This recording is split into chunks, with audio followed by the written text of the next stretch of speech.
দীর্ঘদিনের পরিকল্পনায় এমপি আনোয়ারুলকে হত্যা করা হয়। মাস্টারমাইন্ড ব্যবসায়ী পার্টনার শাহিন, খুনে নেতৃত্ব দেয় চরমপন্থী নেতা আমানুল্লাহ। সাংসদের খুনিরা সবাই চিহ্নিত হয়েছে, তদন্তে যৌথভাবে কাজ করছে বাংলাদেশ ও ভারতের পুলিশ, জানালেন স্বরাষ্ট্রমন্ত্রী। শ্রম আইন লঙ্ঘনের মামলায় ডক্টর ইউনূসের জামিন বাড়ল। টানা হেচড়ায় দেশের ভাবমূর্তি নষ্ট হচ্ছে, বললেন নোবেলজয়ী। দেখছিলেন বিআরবি কেবল সংবাদ শিরোনাম, এবার বিস্তারিত। সংসদ সদস্য আনোয়ারুল আজিম হত্যার অন্যতম সন্দেহভাজন সিয়ামকে গ্রেফতার করেছে কলকাতা পুলিশ। হত্যার মাস্টারমাইন্ড নিহত এমপির ব্যবসায়িক অংশীদার আখতারুজ্জামান শাহিন। হত্যার পরিকল্পনা করা হয় 2 মাস আগে রাজধানীর গুলশান ও বসুন্ধরার আলাদা দুটি বাসায়।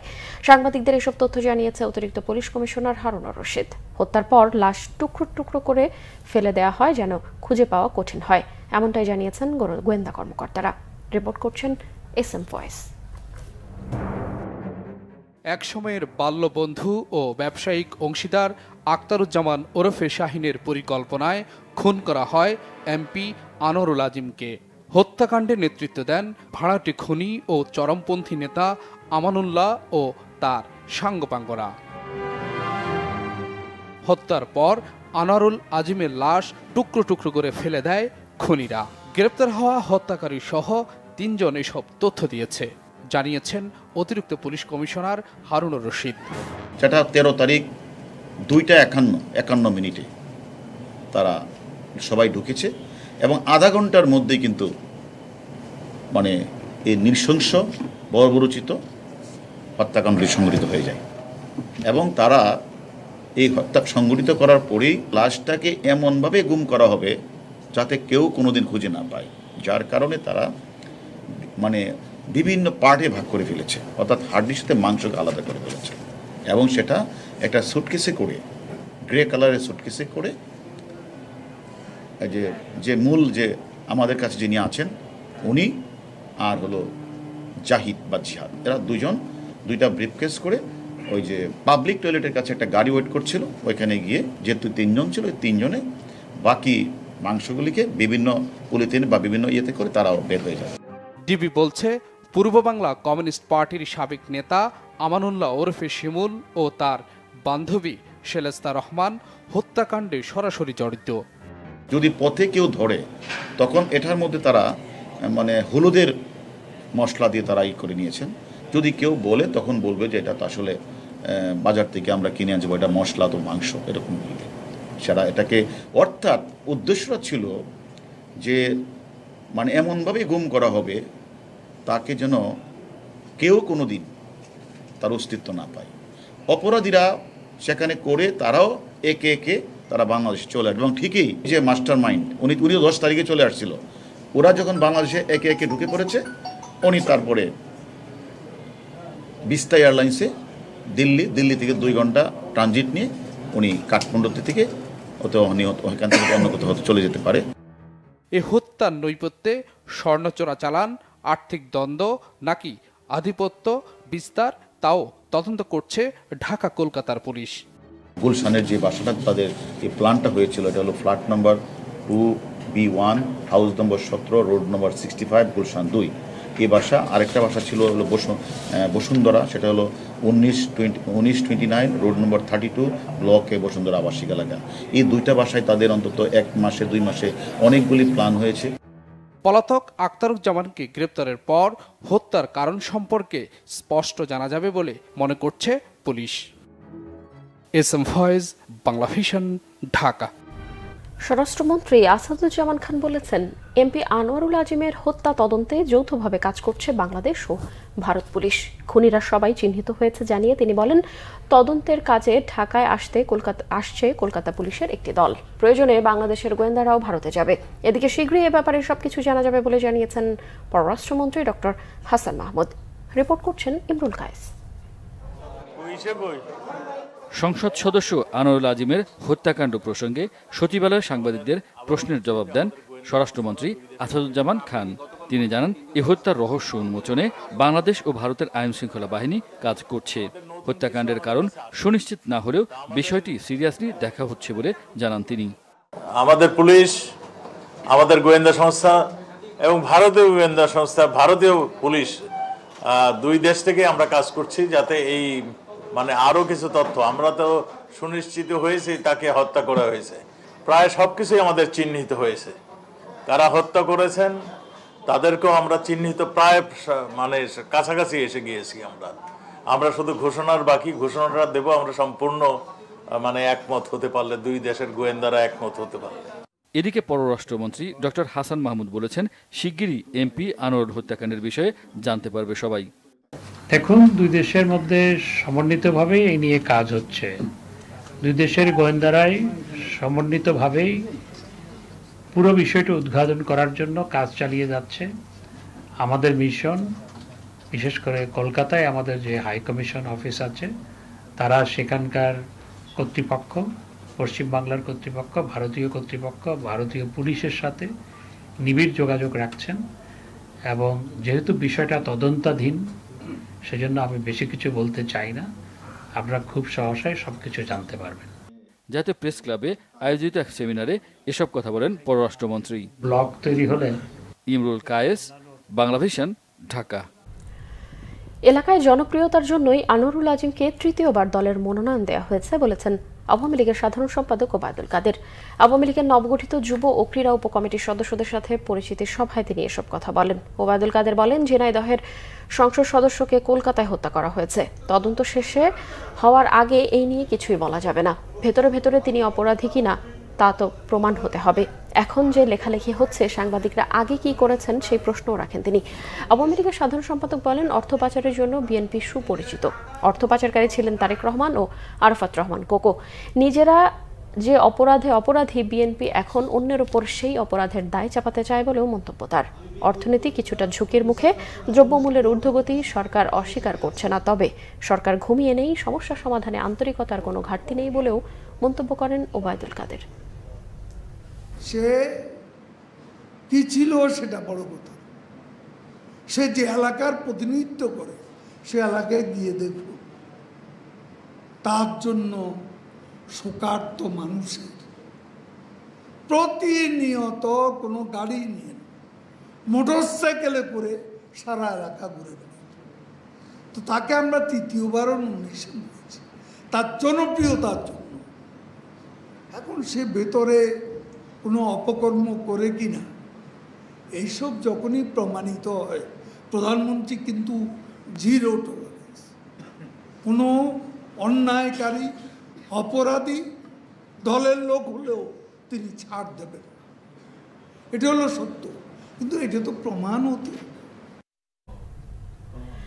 বিএনপি মহাসচিব মির্জা ফখরুল ইসলাম আলমগীর বলেছেন, যে মুহূর্তে বিশ্বে একজন অভিজ্ঞ রাজনীতিবিদের প্রয়োজন ছিল, সেই মুহূর্তেই ইরানের প্রয়াত প্রেসিডেন্ট ইব্রাহিম রাইসির মতো একজন অভিজ্ঞ, বিচক্ষণ ও জনপ্রিয় নেতার চলে যাওয়া আন্তর্জাতিক বিশ্বের শান্তি ও সৌহার্দ্যের জন্য অনেক বড় ক্ষতি। হেলিকপ্টার বিধ্বস্তের ঘটনায় নিহত ইরানের প্রেসিডেন্ট ইব্রাহিম রাইসি ও পররাষ্ট্রমন্ত্রী হোসেইন আমির আবদুল্লাহিয়ান সহ নিহতদের প্রতি শোক প্রকাশ করেছে বিএনপি। দুপুরে গুলশানে ইরানের দূতাবাসে যান বিএনপি মহাসচিব মির্জা ফখরুল ইসলাম আলমগীর। সেখানে রাখা শোক বইতে সই করেন তিনি। এদিকে নয়াপল্টনের কেন্দ্রীয় কার্যালয়ে এক সংবাদ সম্মেলনে বিএনপির সিনিয়র যুগ্ম মহাসচিব রুহুল কবির রিজভী অভিযোগ করেন, সাবেক সেনাপ্রধান আজিজ আহমেদের বিরুদ্ধে মার্কিন নিষেধাজ্ঞা সরকারের লোকেরা বিমূঢ় ও স্তম্ভিত হয়ে গেছে। সাবেক সেনাপ্রধান আজিজ আহমেদ ও সাবেক আইজিপি বেনজিরের অপকর্মের দায় আওয়ামী লীগের বলেও মন্তব্য করেন তিনি। সরকার এখনও বিএনপি নেতাকর্মীদের গ্রেফতার ও হয়রানি অব্যাহত রেখেছে বলেও অভিযোগ করেন রুহুল কবির রিজভী।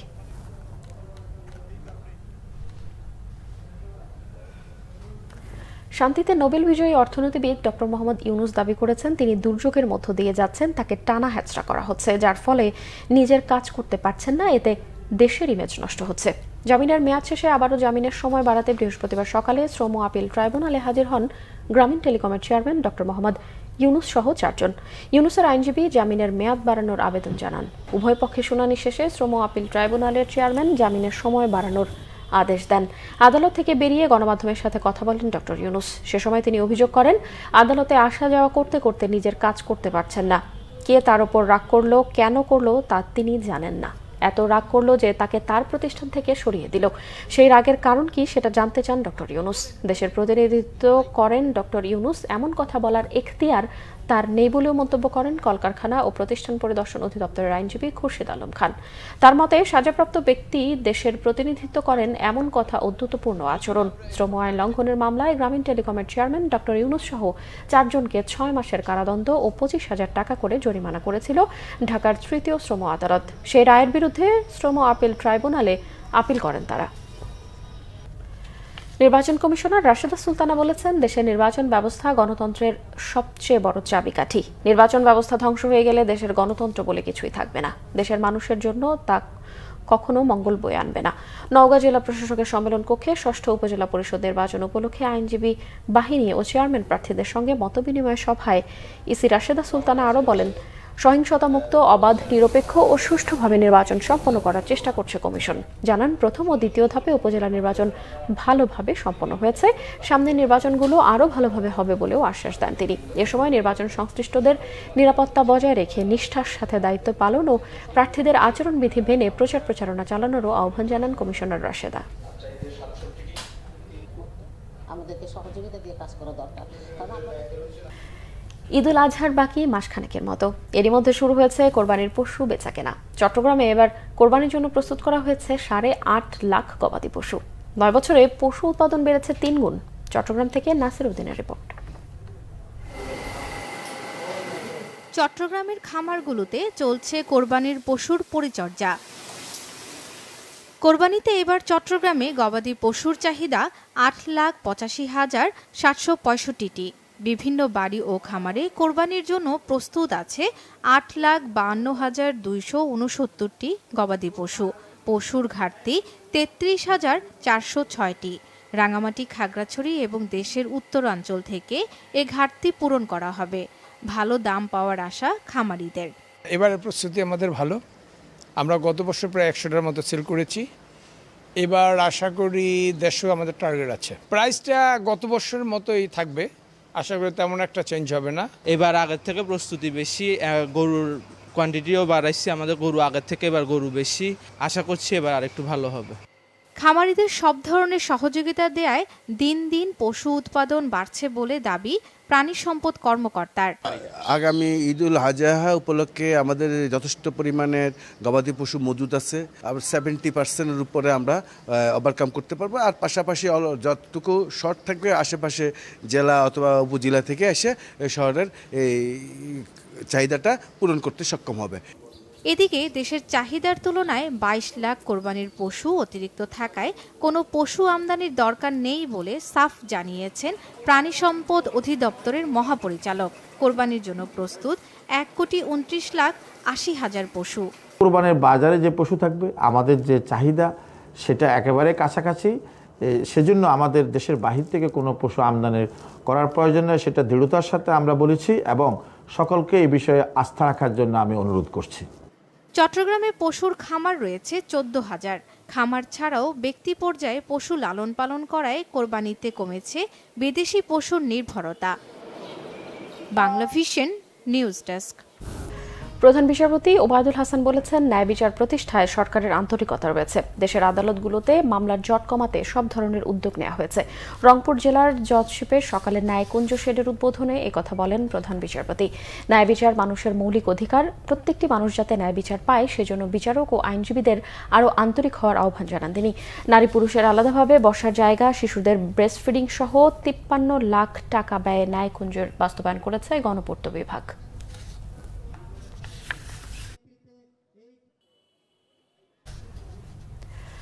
চট্টগ্রাম শিক্ষা বোর্ডে এসএসসি পরীক্ষার ফলাফলের পর ৭৬,০৪২টি উত্তরপত্র পুনঃনিরীক্ষণ চেয়ে আবেদন করেছে শিক্ষার্থীরা। বোর্ডকে চ্যালেঞ্জ করে এসব উত্তরপত্র পুনঃনিরীক্ষণের জন্য আবেদন করে তারা। এসব আবেদনের মধ্যে গণিত ও ইংরেজি 2 পত্রে পুনঃনিরীক্ষণের জন্য আবেদন সবচেয়ে বেশি। চট্টগ্রাম শিক্ষা বোর্ডের পক্ষ থেকে এসব তথ্য জানিয়ে বলা হয়, গত 13 মে থেকে 19 মে পর্যন্ত সময়ে এসব আবেদন জমা পড়ে। পুনঃনিরীক্ষণের ফলাফল প্রকাশিত হবে 12 জুন। চট্টগ্রাম শিক্ষা বোর্ডের সচিব অধ্যাপক নারায়ণ চন্দ্রনাথ জানান, পুনঃনিরীক্ষণের জন্য যারা আবেদন করেছেন তাদের উত্তরপত্রের নম্বর যোগ বা ওঠানোর ক্ষেত্রে কোনো ভুল পরিলক্ষিত হলে তা সংশোধন করে পুনরায় ফলাফল প্রকাশ করা হবে। দেশের বিভিন্ন জায়গার আরো কিছু খবর নিয়ে এবার দেখুন একটি ডেস্ক রিপোর্ট। ঘূর্ণিঝড় রেমাল মোকাবেলায় সাতক্ষীরা জেলা প্রশাসনের দুর্যোগ ব্যবস্থাপনা কমিটি সভা হয়েছে। দুপুরে জেলা প্রশাসক মোহাম্মদ হুমায়ুন কবিরের সভাপতিত্বে সংশ্লিষ্ট জেলা ও উপজেলা পর্যায়ের কর্মকর্তারা এই সভায় যোগ দেন। ঝুঁকিপূর্ণ এলাকার আশ্রয় কেন্দ্রগুলো প্রস্তুত রাখার পাশাপাশি শুক্র ও শনিবার জেলার সব সরকারি দপ্তরের কর্মকর্তা কর্মচারীদের ছুটি বাতিল করা হয়েছে। উপজেলা পরিষদ নির্বাচন বর্জনের আহ্বান জানিয়ে মানিকগঞ্জে লিফলেট বিতরণ করেছে বিএনপি। দুপুরে বিএনপি চেয়ারপারসনের উপদেষ্টা আফরোজা খান রীতা ও সহযোগী সংগঠনের নেতারা সাধারণ মানুষের মাঝে লিফলেট বিতরণ করেন। অবৈধ অনুপ্রবেশ, মাদক পাচার, গরু চোরাচালান বন্ধে কুড়িগ্রাম সীমান্তে বিজিবি ও বিএসএফ এর মধ্যে পতাকা বৈঠক হয়েছে। বৈঠকে বিজিবির পক্ষে নেতৃত্ব দেন রংপুর সেক্টর কমান্ডার মামুনুর রশিদ ও বিএসএফ এর পক্ষে ছিলেন ভারতের ধুবড়ী সেক্টরের ডিআইজি আশুতোষ শর্মা। সম্ভাব্য চ্যালেঞ্জ মোকাবেলায় স্মার্ট কৃষি প্রযুক্তির প্রতিপাদ্যকে সামনে রেখে আন্তর্জাতিক সম্মেলন হয়েছে সিলেটে। সকালে একটি কনভেনশন হলে দুদিনব্যাপী এই সম্মেলনের উদ্বোধনী আয়োজনে ভার্চুয়ালি যুক্ত হন কৃষিমন্ত্রী ডক্টর মোহাম্মদ আব্দুস শহীদ। সম্মেলনের 8টি সেশনে 3 শতাধিক বৈজ্ঞানিক প্রবন্ধ উপস্থাপন করা হবে বলে জানান আয়োজকরা।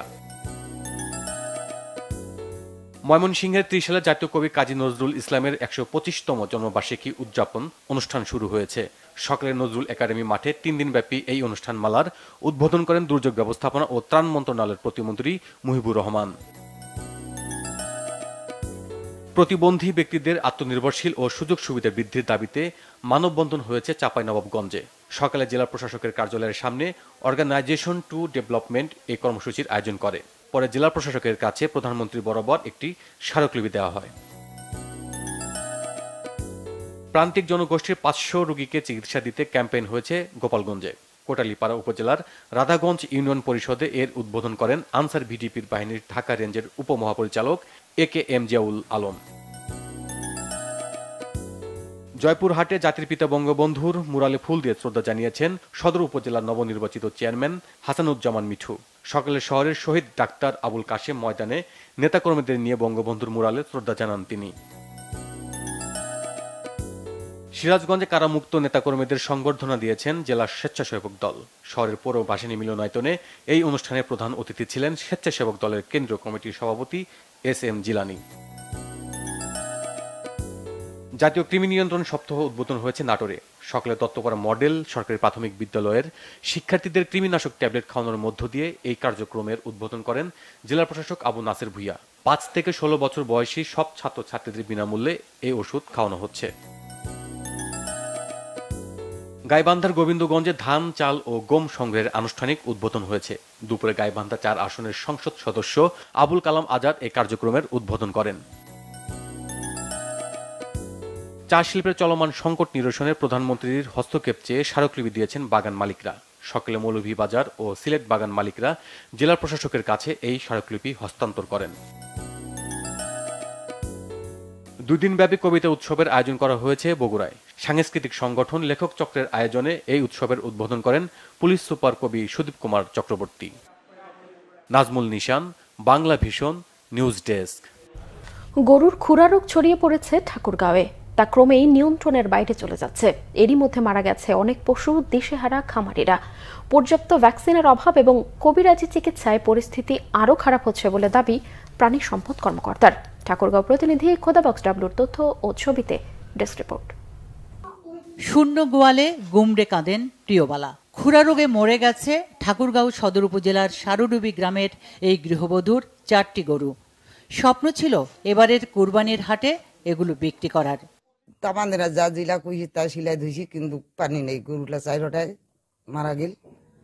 এলা তো কি গোয়ালি শূন্য। শুধু প্রিয়বালা নয়, গ্রামের আরো অনেকের ঘুম কেড়ে নিয়েছে এই রোগ। অর্থের অভাবে অসুস্থ পশুর চিকিৎসা করাতে হিমশিম অবস্থা সান্ত্বনা রানীরও। মেলা দিন থেকে অসুখ গুল্লার, ডাক্তার মোবাইল করছি, ফোন ধরে না, আসে না। টাকা বেগর ডাক্তার আনিবা যাওয়া পারি না। এখন পর্যন্ত ঘালা আছেই, ছাড়ে নাই তো। খুরা রোগ অতি তীব্র প্রকৃতির সংক্রামক ভাইরাস জনিত রোগ। এই রোগে আক্রান্ত পশু মুখ ও পায়ে ঘায়ের কারণে কিছুই খেতে পারে না, হাঁটেও খুঁড়িয়ে খুঁড়িয়ে।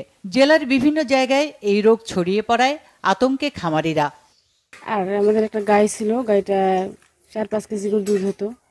দুধ বিক্রি করতাম, বাড়িতেও খাইতাম, বাচ্চাগুলো খাইতো। এইভাবে আর কি চলতাম। তো এখন কি করবেন, এখন রোগ ধরেছে, চিকিৎসা করছি কিন্তু বাঁচাতে পারলাম না। এবারকার ভেরিয়েন্টটা খুরার ভেরিয়েন্টটা সম্পূর্ণ আলাদা, অনেক গরু মারাও গেছে এবারকার খুরাইতে, ভালো হওয়ার পরও স্টক করে মারা যাচ্ছে। হয়তো বা অতিরিক্ত গরম বা আবহাওয়াজনিত কারণে এই সমস্যাটা হতে পারে। মারাত্মক ছোঁয়াচে হওয়ায় আক্রান্ত পশুকে সুস্থ পশু থেকে আলাদা করে পরিষ্কার শুকনো জায়গায় রাখতে বলেছেন প্রাণী সম্পদ কর্মকর্তারা। আর খাদ্য হিসেবে দিতে হবে ভাতের ফ্যান বা জাউ ভাতের মতো নরম ও তরল খাবার। খামারি পর্যায়ে খুব একটা সমস্যা নেই, তবে পারিবারিকভাবে যারা গবাদি পশু পালন করে এরা ভ্যাকসিনটা সেরকমভাবে দেয় না, যার কারণে এই রোগের প্রাদুর্ভাবটা পরিলক্ষিত হচ্ছে আর ভুল চিকিৎসার কারণে মারা যায়। খুরা রোগ মোকাবেলায় সরকারের আরও বেশি সহযোগিতার দিকে তাকিয়ে অসহায় খামারিরা। Bangla vision news desk. সংবাদ শেষ করব বিআরবি কেবল শিরোনামগুলো আরও একবার জানিয়ে।